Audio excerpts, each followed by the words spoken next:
You know, the beautiful thing about life is, we go through the pages of our lives and we meet so many people. And my page today takes me to someone who really, really is very important in my life, whom I appreciate very much. So I'm going to go into the pages of his own life in this interview. So let's go to the interview proper as I discuss about his own life and go through the various pages and chapters of his life. So for so many of my guests who are watching you right now in this program called Pages, in America, all over the world, we want to know who you really are. Lavonne, that's a very interesting question. So, when you say who am I? Yes. I want to go to the first page of your life. Okay. You got into this world. 1 year did you come into this world? That's my first chapter. Okay. I'm reading your story now. All right. Okay. So I was born in Kaduna in October 1966. Spent my early years in Jos. Primary school, I was in Corona School in Jos, in Bukuru actually. Then I came back to Kaduna. I went to Capital School, Kaduna.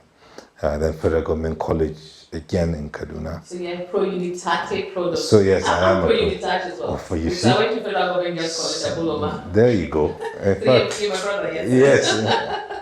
Have you not been on excursion to Federal Government College Kaduna? I'm sure. I've been to excursion to Federal Government College Jos. Okay. That was the farthest I went from Port Harcourt. Yes. Okay. But I know there was a time my alma mater they came to Kaduna. Yes. Yes, and that was mixed, wasn't it? Yes. I remember we looked forward very much to those excursions from, especially the southern schools then, Yes. But then each school was always a mix of different, yes. I think they had the girls and they had the boys. The boys was the FGC. Yeah, FGC. Yes, and then the girls were just like girls. Okay, or you were a girl I school. was because I didn't go. My parents wouldn't let me go to school. Trying to protect my moral upbringing. Okay. If I say that, so. Okay. Yeah, so after Federal Government College Kaduna, I had a small stint in Katsina. Then I went to the United States. Okay. I was in college in Florida, a small private business school called Eckerd College. Then I came back and had a very interesting chapter of my life, or page, like you would say. Okay, I want to tell you about it. I remember when your brother was celebrating his birthday. Yes. And you were showing clips, like the family clips, went into the family album. Yeah. And I remember with great nostalgia, you say something about the first time you saw snow. When you went to the States. Can we talk about that? I'm so sorry I'm bringing it. But I just remember that I had a good laugh when I was watching the clips. Yes. Yeah, elder brother's birthday. That was a couple of years ago. Yes, that's right. Okay, yes. So that was in Grand Canyon. Okay. In Phoenix, Arizona. Okay, Phoenix, Arizona. Yes, so because we were in school in Florida. Okay. And Florida is very tropical, just like Nigeria. So yes. So Phoenix is a little bit. And we went to the Grand Canyon on a family visit. And that was our first experience with snow, You were so young then. Well, I was already a university student, So but a young one, because I saw the pictures. Yes, it's true. I did finish secondary school at a very early age, 14. Wow. So yes, I went in at 9 and finished at 14. So I was quite young, I think, to be in university. Very intelligent.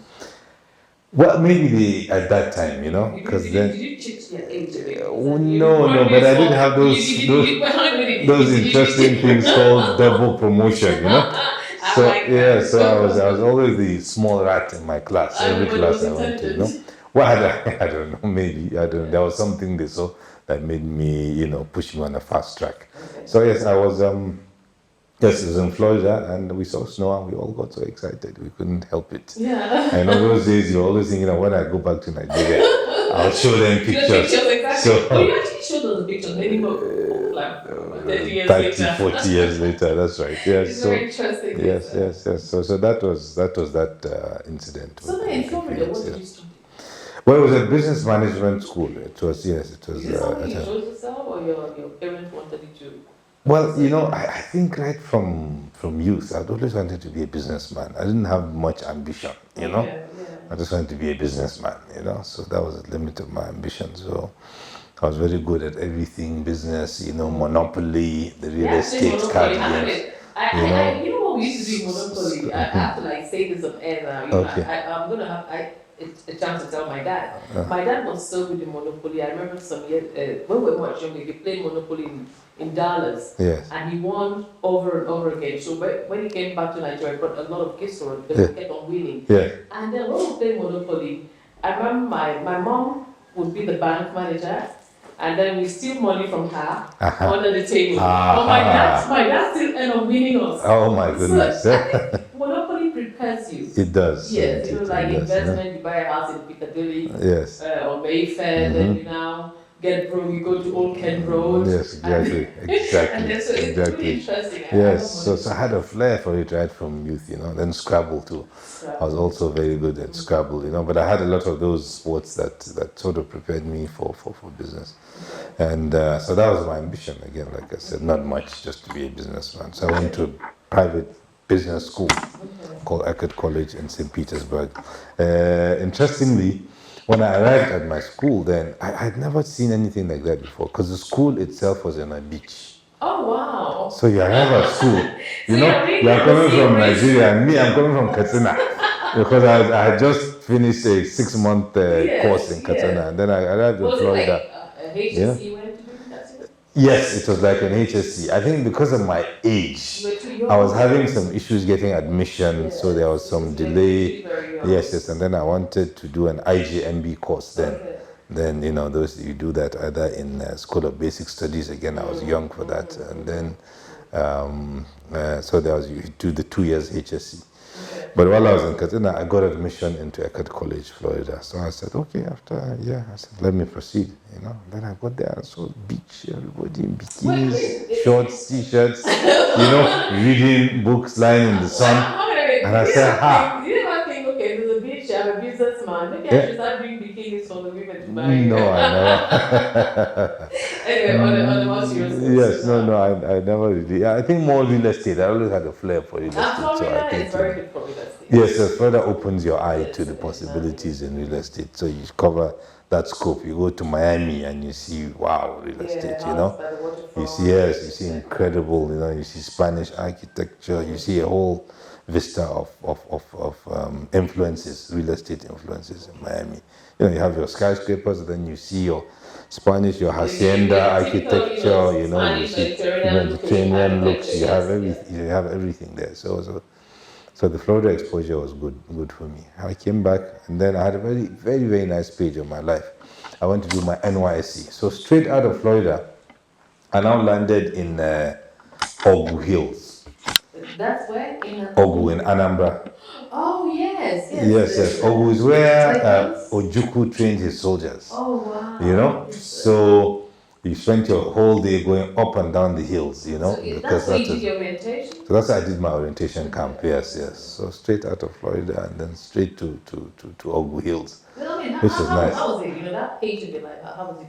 You met young people from other ethnic backgrounds. Yes. You made friends, and did you get to climb the hills and things like that? Yeah, we lived on the hills, we lived on it. So going to buy drinks, you go downhill. Coming back to your hostel, you go uphill.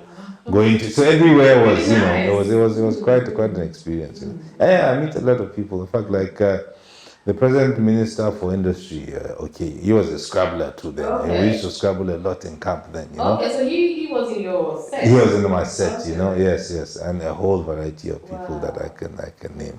Yes, it was a very nice. So I did my NYC, and I was supposed to do it in Enugu, but when I got to the bank, they said there was no availability at the Enugu branch. I have to go to Onitsha.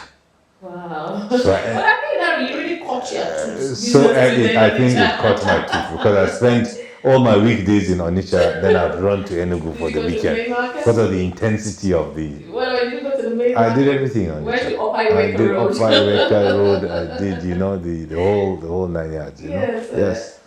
And the bridgehead, Yes. Then we go to Asaba every now and then. Yes, Asaba bridgehead. Yes, with Niger also, Yes. So that was nice. like you said, I made a lot of friends from that part of the country also at that time, you know, and they're a strong influence in my life today. And then after that, I went back to the US for a master's degree. Okay. Yes, What did you do your master's degree? Is it the same thing? an MBA, yes, I did an MBA in international finance. So you were like, yes, well equipped with a lot of huh? knowledge. Well, so I followed my path, you know. Yes, I Like had at a a path. very You young know, age, yes. you already knew what you wanted to do. Yes. So that takes me to the question. For so many people who are watching you now, Yes. they're very young, Yeah. and their parents say, "Oh, I want you to be a doctor," and the person says, "I want to be an actor." Yes. What have you got to say? No, let him be an actor, you know? Yes, Yes. it's passion. Yes, it's passion, you know? The whole world is driven by passion, you know? If you see everyone who's ultra successful in life today, it's mainly because they pursued their passions, you know, not so much a path that somebody else put for them. And then look at it. In today's world now, look at it now. Today now, people who went to Harvard work for people who play soccer, you know? So the whole world is observing, you know? That time when you say, you go and read, you want to play. Foolish boy, you beat him for playing. Today he's hiring the guy who went to read, who went to Harvard instead, you know? Pay the bills. What do you do? Well, The passion doesn't really pay the bills. You do but it because you have a passion. yes, it doesn't pay the bills, but sometimes once you're passionate about something, whether the bills are paid or not, you remain in a state of happiness, you know, because you're doing whatever you're passionate, whatever you're passionate about. So it keeps you balanced, as opposed to doing something which you are totally revolting against. So if you're revolting against it, you know, you end up making a lot of mistakes, or you end up just doing things that are not compatible with, you know. Yes, if your child comes up and want to be a singer, I think you should encourage them rather than tell them to go and be a lawyer or a doctor. So now the page of your life when after your MBA. Yes. So can we go into that chapter? Yes. Well, the period of my life after MBA has been business. Really, it's been all business since then.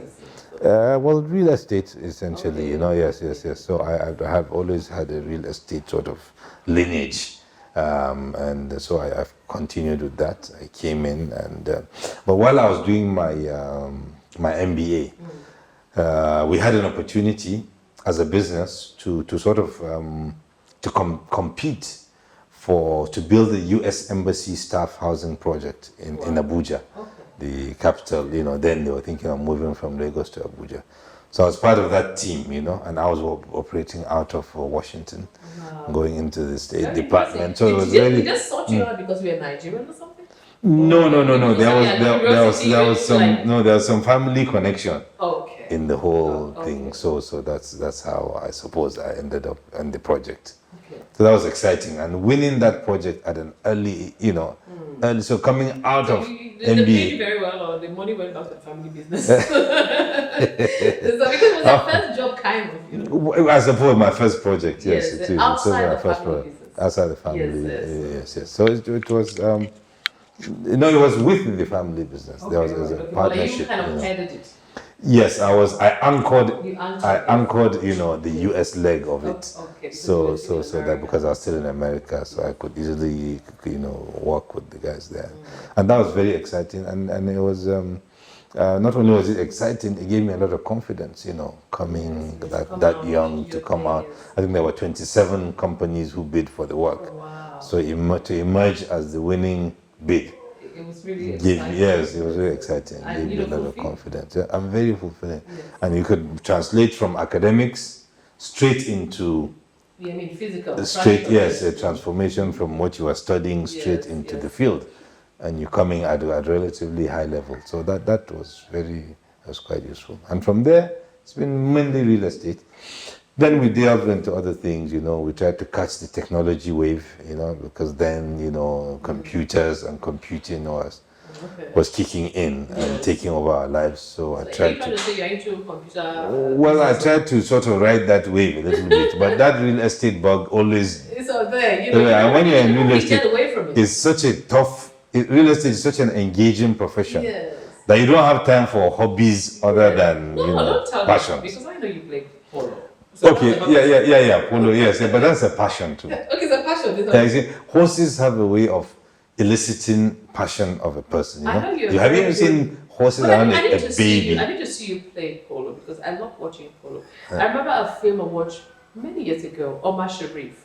Yes, Acted, okay. he is a Yes, the yes, famous yes. actor, Yes, the yes. Egyptian actor. Yeah. He acted a film and he was playing polo. I Yeah. just love, guys in polo. Yes. The question, I love, like in England, I go to watch a bit of polo, but I do Ascot a lot. Okay, So okay. most June is Yes, you have the personality for Ascot, Yes, don't I you? go for Lavonne. Ascot. I've got to Yes, be in yes. Ascot, Yeah, so, yeah, you got. and then the British papers, they take pictures even when I was living in the UK. I can So, see you. in a way, I love polo. So Yes. let me just go into that chapter. Okay, all which right. you like Okay, polo. okay. Yes. Because you say you're so much involved in estate and you don't have time for passion. But I just remember that. Yes, yes. Well, again, that's another passion. Okay. It's a bug also. Just like the real But estate I never bug. thought of doing that as a business. The business in you. Mm-hmm.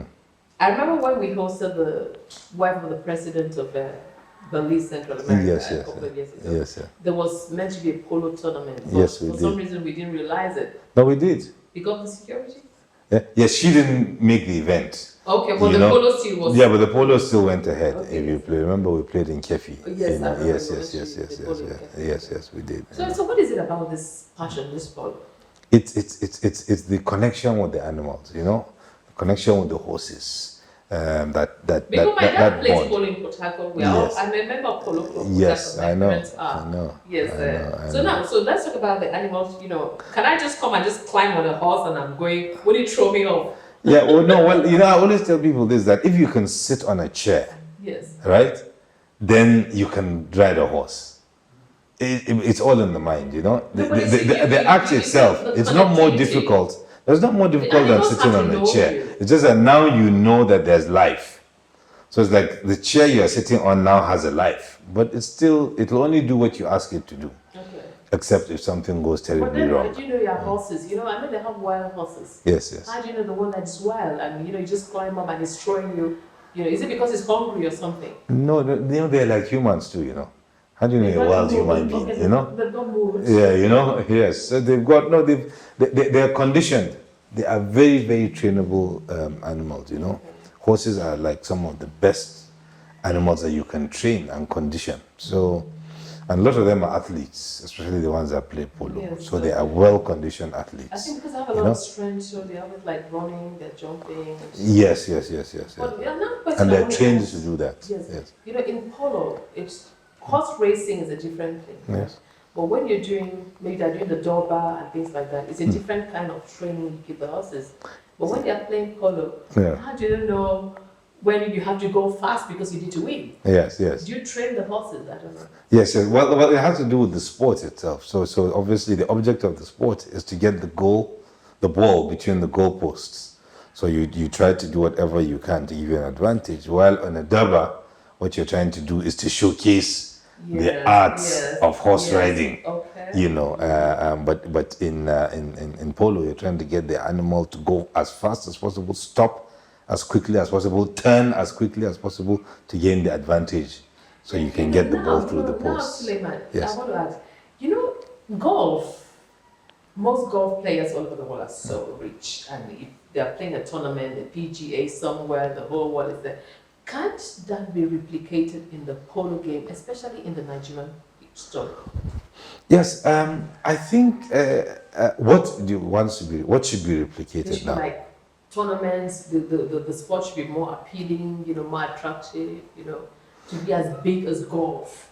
Okay, well, I think if you compare golf globally, in Nigeria, golf isn't such a hot game. I mean, it's not such a public appeal sport.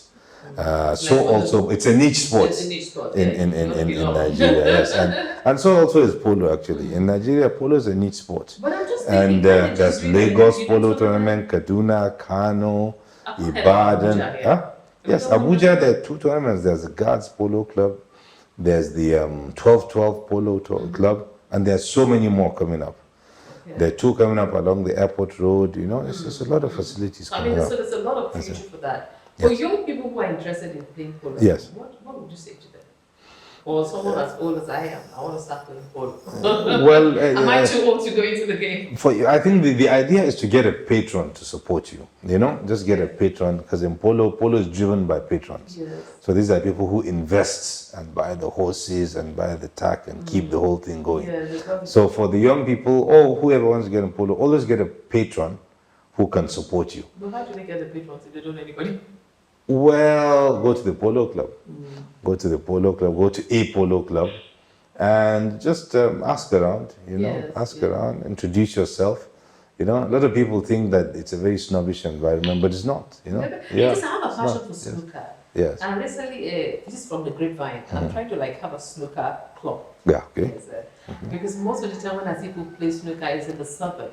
Okay. Yes, I want to do something really tidy because the sport I'm very passionate about. I like to like promote it, you know, to do tournaments. Because in Africa, there's really nothing much happening in the snooker world. Okay. I think in the same way, it's like polo. Okay, but there's a lot of happening in the pool. You know, snooker is a bit more specialized. Yes. You know, but pool is all over. It's almost a mass sport in Nigeria. Because in the villages, you see a lot of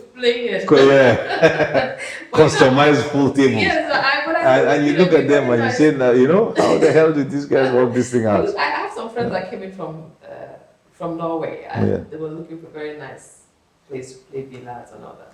But I looked at one I couldn't really find. So maybe that really kept my creative imagination going. Yes. You'd have to hang out with my friends and make sure like you play, you know, pool or snooker with me. Yes. Okay. So now, the chapter I'm really interested in is a business chapter. Okay. Business. Well, business is business. You know, you build property, you sell property, you lease property, you buy land, you like land. Yeah, Abuja is very, like looking at the hill behind, I hope the camera can actually catch this. With time, I think we'll go out and take some pictures in the course of this interview. Yes. It's such a picturesque city. Yes, it is. So, and it's really growing rapidly. It is. They say the fastest growing city in Africa, yes. So do you think Abuja is doing something another city is not doing, or Abuja is not doing what other cities in the world are doing? No, well, Abuja has a natural attraction in terms of the fact that the resources are shared in Abuja, and everybody gravitates, like they say, bees flock to honey. So Abuja is a bit of a honey pot, because this is where the center does all the distribution. So in that way, Abuja is unique. And as you know, because it is the center of Africa's largest economy, which is Nigeria, it then makes Abuja a very unique proposition in terms of a city. And Abuja has very advanced infrastructure, you know, because it is the latest town built with German technology. Julius Baja, you know, pretty much built the city.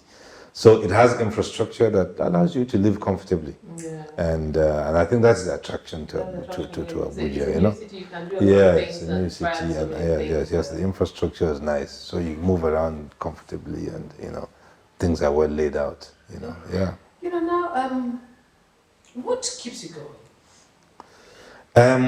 Because you're so busy. You know, when you get this interview, you've traveled out. I mean, you've been on the air, on the road, and here I am talking to you. You know, so what keeps you going? How do you unwind? When do you shut down? Well, you've already said one already, which is polo. So I try to get myself involved in that circle. The time logistics. Yes, well, the time, weekends, you know, you have to find time. You know, I think this is part of what you learn over time, that you can't spend all your time chasing the same thing. You know, you have to diversify and do other things that give you pleasure. Because after a while, you realize that the totality of life is made up of the number of happy hours you have spent on this earth. So you have to increase the number of happy hours. So what are your happy hours? Let me know. Well, what is this? The hours I spend, you know, with friends. Like, this is a happy hour. Definitely a happy hour for me. You know, one of the best company that one can keep, you know. That's very good. So now, you know, I'm rounding up the pages of your life gradually. So, you know, politics. Recently in Nigeria, the path that you're not too young to run. And I know you're a key player in government, whether you like it or not. You're a key player in the economy of this country, whether you like it or not. So, what do you think a nation like Nigeria should be doing in terms of leadership? Because people are complaining many things are not going right. Do you think that we need more young people in government and or less into business? Because a typical Nigerian is not looking for a government job. Yeah. They're not interested. They just want to like put their ideas into play, and it gives them result, they make their money, they travel around the world, they enjoy themselves. So do you think more young people should be going into politics? Considering that they don't have money to go into politics, because politics in Nigeria and Africa as a whole is about money. All over the world, if I say. Yes. So, Okay, yeah, so I think what everyone is experiencing now is that the quality of politics in Nigeria needs to be upped, of course, you know. But that is an evolution, you know. Like a lot of people say, Nigeria is still a young country. But things did go wrong, you know, for sure. A lot of things went wrong. Very bad examples were set. And so that has to be reset.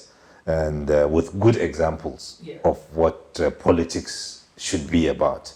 And it's very interesting that I read one of the governors who has been a professional all his life, but now a governor, a politician. And he said he regrets, yes, he says he regrets not going into politics much earlier in his life, you know? Because when he was a professional, he felt politics is for people who don't have work to do. He's a professional, so he doesn't have time for politics. But now that he's a successful politician and he's had a successful career as a professional, he says, I regret that I didn't go into politics much earlier in my life. That even when I was chasing my profession, I should have been a politician. So am I coming to see Suleiman in Lafia Government House or the governor of the state come 2019? Oh, well, maybe it's just too late for me now. Lavonne, not too late to run. It's too late. Not too young to run. Not too late to run. Since I don't qualify for not too young to run anymore. At least I'm going to vote for you, don't worry. So, you know, I've been speaking with Suleiman, Abubakar.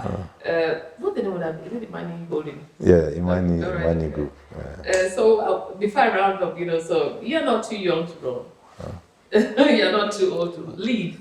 So I'm coming to Lafia, I'm sure, come 2019 to come and see you in Government House.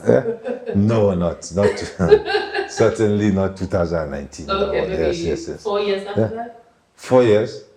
I won't be too old then. No, you know, you're still very young, the brain is happening and all that. Anyway, thank you so much, Suleiman, for speaking with us on sharing the pages of your life. I'm happy I've been able to like read through these chapters within less than 20 minutes. I know if I had time, I'm going to like keep on reading more chapters of your life for more inspiration. So thank you so much for sharing time with me in pages. Thank you so much. Thank you. I've been speaking with Suleiman Abubakar of Imani Holdings. So if you've been to the city of Abuja, Imani Estate is all around us here in Maitama. So you're going to come with me and I'm going to take a tour around that. So see you after this time out.